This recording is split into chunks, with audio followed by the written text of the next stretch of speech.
ตลาดมื้อนี้ตลาดนี่ยัง ตลาดแคนก่อนโอ้คอนแกน ตลาดคอนแก่นก็เลยจอด แกงเบ็ดเลย จอดแกงเบ็ดเอาแต่สิเป็นละพวกนี่ก็ได้ ได้สิกดโจ๊ะ นี่เนาะยังบ่ทันค่ำซ้ำ ถ้ารถมือแอร์แอร์รอที่รถเดี๋ยวไม่ได้แอร์ที่ กำลังเมิดเลย แอร์รอบน FC เฮา FC ออย FC สายโอ้ยเพิ่นได้ปลาได้มื้อนี้ คอยก่อน ปลาตุ้งใหญ่เนาะ เบิ่งดี เอ้ปลาตะวันนี่จะว่ายัง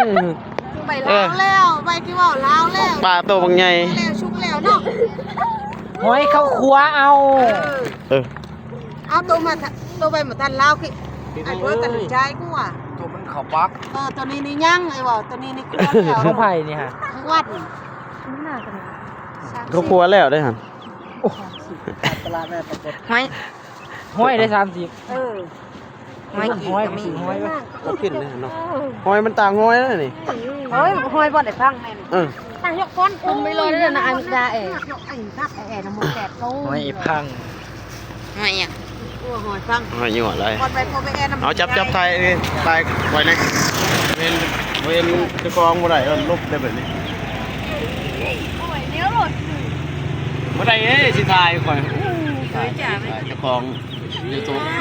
แหวนที่นี่ด้วยจุ๊ย บ่แม่น FG เด้อเจ้าของ YouTube เป็นอีกถ่ายได้ดิถ่ายเห็นผ่านรถจังนะเอ็ดนิ่งๆได้ติถ่ายวิดีโอนี่งงแวบเลย ลงเลยอยู่คุยกับน้องอยู่ บาทนี่ ปีตอนแรก บ่ได้ย่างกันแล้วบ่ย่างเลาะท้าย เอาไป ตลาดตลอด สบายดีตอนแรก ห้วย บ่ทันคำหรอกกำลังเมิด บาทตัวช่องแช่เลยวนไปจักจักไปชิมแล้วโอ้ตัวละแสนแหงแล้ว โดนละแสนบ่ายใกล้ไปต่อเลยพี่น้อง เดินทางกลับปักเซ ของซี FC เฮาก็นั่งลงหมดแล้วโอ้ป่านี่เนี่ยสิปิว ตอนเมื่อกับแรกเลยทั้งสองพี่น้อง มื้อนี้ก็สิแวะกินบุฟเฟ่ต์ลักซอง หอยก็มีเด้อ กินหอยก็มีหอยตัวโมแม่นหอยพวงตี หอยกับกี้หอยแมงภู ก็มา ถือห้อยจูบ รถเขาชี้แซงแล้วก็ไปบ่ได้ ห้อยตัวมันแหงห้อยเขาฟักเพราะว่าตัวนี้หันมันฟัก อันนี้กับปักเซ่เลยเด้อกับปักเซ่แล้วพี่น้อง แน่นอนล่ะ โอ้เพื่อนงามดิ ไม่เอาว่าเดี๋ยว กับนครปักเซ่แล้ว อยู่วัดภูอยู่วัดภู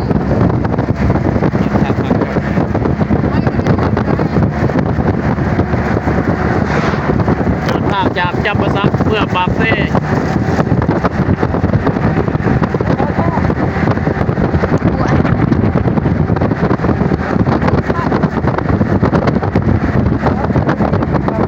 มาย่ามมานา FC อ้อยมื้อนี้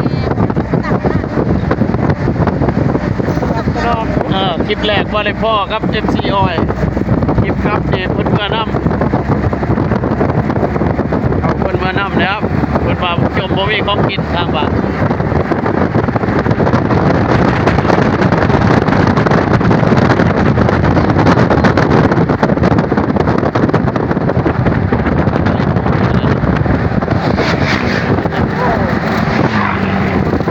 ก็เกินรถกันได้